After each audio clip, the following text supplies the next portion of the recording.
Hello, Pastor.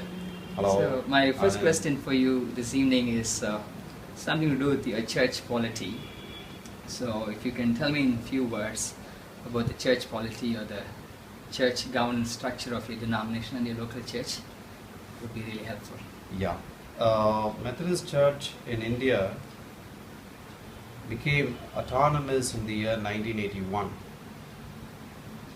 Before that, it was under the United Methodist Church. And so from 1981, we have this Episcopalian structure, bishop, district superintendents, clergies, or in other words, pastors, and then the laity. So this is the structure. And we have different committees and boards to take care of each structure. If I say, for example, how the bishops are conducting themselves and who is the authority over them, there are about 6 bishops in India now. Out of those 6 bishops, one will be the Council of Bishops, the chairman of the Council of Bishops. And then another committee, that is the appointing committee, which appoints the bishops, and the transfers of the bishops will take place. And then there are many other committees in order to take care of the finance, property. So the General Secretary of Methodist Church in India, he is in charge of all the properties across India. And so from the national level, coming to the regional level, there are about 12 regional conferences in India. My conference is known as Madras Regional Conference or Chennai Regional Conference. So for the Chennai Regional Conference, Bishop is the chairman, and under him the district superintendents and the pastors, they function, and the bishop, he appoints the pastors in the churches along with the cabinet, consists of all the district superintendents and a representative from the lay and another representative from the deaconesses. And our appointment is done every year. It is not once in 5 years. But a pastor can be in one church any number of years, but the appointment is done every year.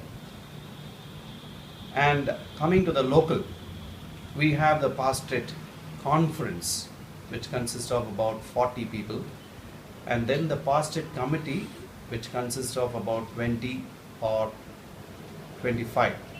So the pastorate conference meets once in a year, and they are the deciding body, and the pastorate committee is a executing body. They execute the decisions taken in the pastorate conference. And we have like standing committees, for example, the missions, finance, property, lay activity. These are standing committees. Apart from the standing committees, we have some special committees.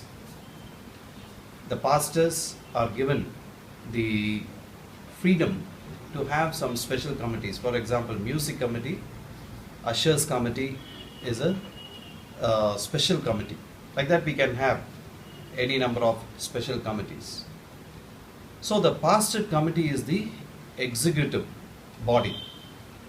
And then each committee, they come up with their programs, recommendations, but the decision is taken in the pastorate committee. So this is how, to put it in a nutshell, the structure. So national level, regional level, and then the local level. In between there is another level, that is district level. Though its functions are not so many, but the district superintendent is in charge of the pastors in his district. So in my context, there are about 12 pastors under my district superintendents. So every month we meet and we have to give our report, or we have to share about our ministry. So this is how our structure is. And then we also have a very special place for the women in our church, because in some churches women are not so much allowed even to come to the altar. But in the Methodist we have women pastors, and also we can say how much even in the pastorate committee we give some percentage of the total number should be women. And so we encourage the women very much in our ministry. And apart from this, I can say the pastor has more power comparatively. In the other denominational churches, pastors may not have much say, but here the pastors have a say in spite of there is a pastorate committee. And so this is how our administration goes on.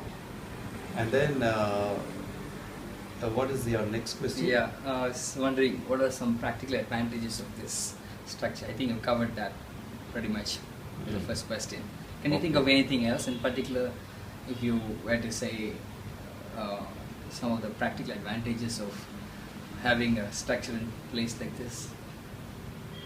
Yeah, the advantage is everything is transparent. In a Methodist, very much we go for nominations. It is not election.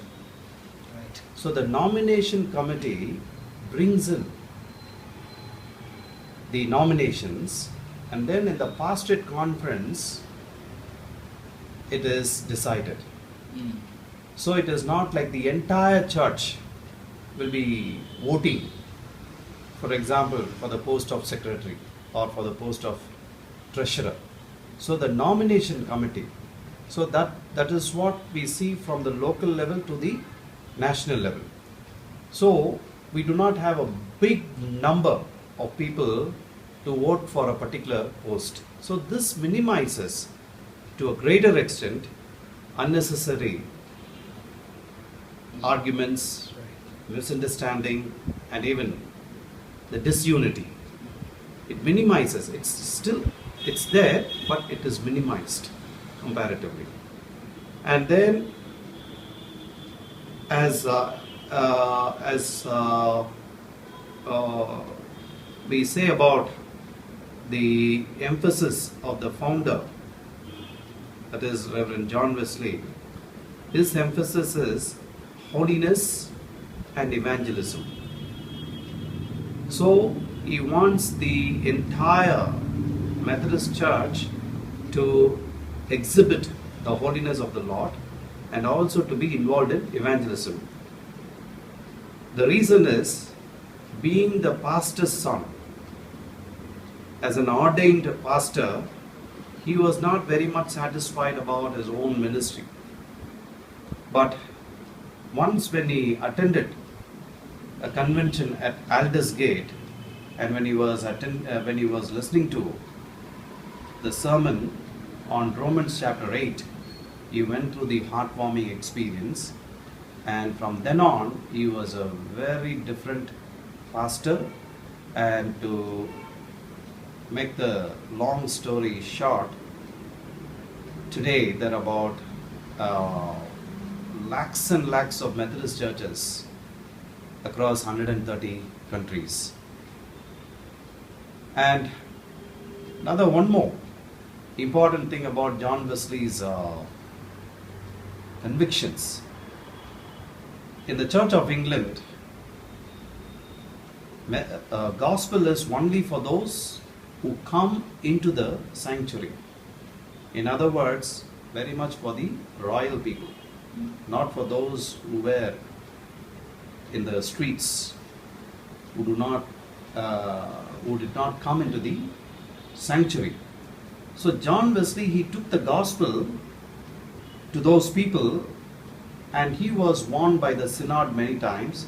So at one point of time he was thrown out of his church, and so he went and stood on one of the graveyard, and he said, "World is my parish."